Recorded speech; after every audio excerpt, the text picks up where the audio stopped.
You may all have heard the story last month, reported a lot in the news. Imagine dropping your freshman daughter off and seeing these signs. Rowdy and fun.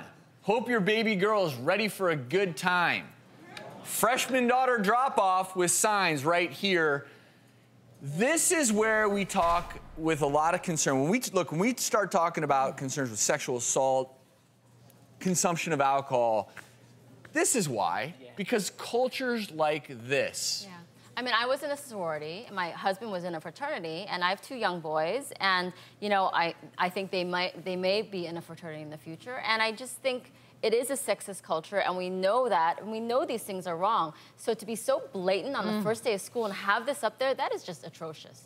That is, I mean, if I had a kid that I was dropping off, whether it was a girl or a boy, I would just keep driving. Yeah. Because, I mean, that's just not, that's not right. That's true. So my question, you know, as parents, at what point is this being tone deaf versus being, what's the word? Immature. You think immaturity and foolishness. I think that's insensitivity. You know, right. Showing off, or you know, trying to be cool, trying to be the cool group, and showing off, being cocky, and you know that's what youth do. You know, they make mistakes at a time, and hopefully they know they're wrong and they learn from this. But that is highly embarrassing for the school. Well, the fraternity was suspended pending an investigation.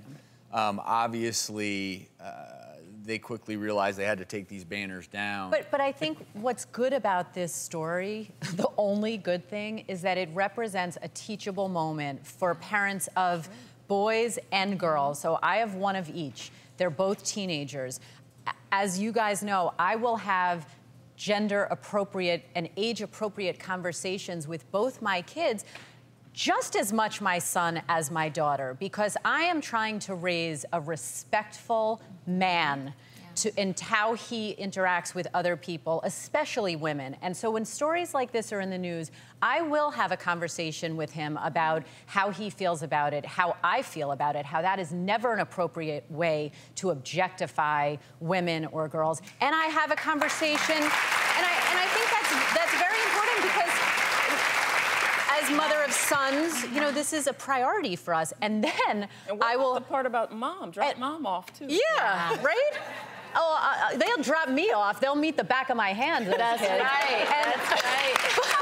But I will tell you that for my daughter, and my daughter, as a lot of you know, plays competitive ice hockey. She is a tough girl, but this does not have anything to do with how tough or not tough a girl is. They can find themselves in compromising situations that they are not prepared to handle. So again, I'm having a conversation with her. What would you do if you saw something like that? What would you do if you're in this situation or your girlfriend is in a situation, so that they are prepared and have the tools to respond to that? We talked earlier today, if there's a positive in this, this fraternity was speaking loud and clear, avoid us.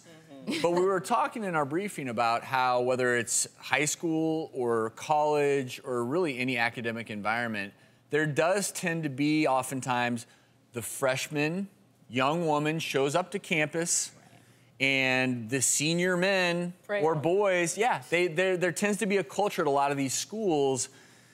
You know, how do we change that? How do we change that mentality? I think one thing we have to keep in mind is that when you send your daughters off to college, you can't wait until you get there to give her the talks. You can't wait until you get there to tell her about some of the stories that happened when you were there, or different things that you've read about in the news, because teenagers relate to stories. They relate to feelings. So spend time talking to them and telling them, you know, like, girls have to travel in pairs. We can't be anywhere by ourselves. If a guy calls you over in the middle of the night to watch a movie, it's never a movie that he's calling you over there for. And you laugh, but you know, girls get caught up in these types of things all the time. But that's annoying, too, for me to feel like I have to bring another friend along with me. Why can't I just walk there? Because it's not safe. Yeah, that's the scary thing about the world. And you really do have to let your kids know this, you know, to be smart, don't be foolish, and be strong as a woman or as a man, but, you know, be smart.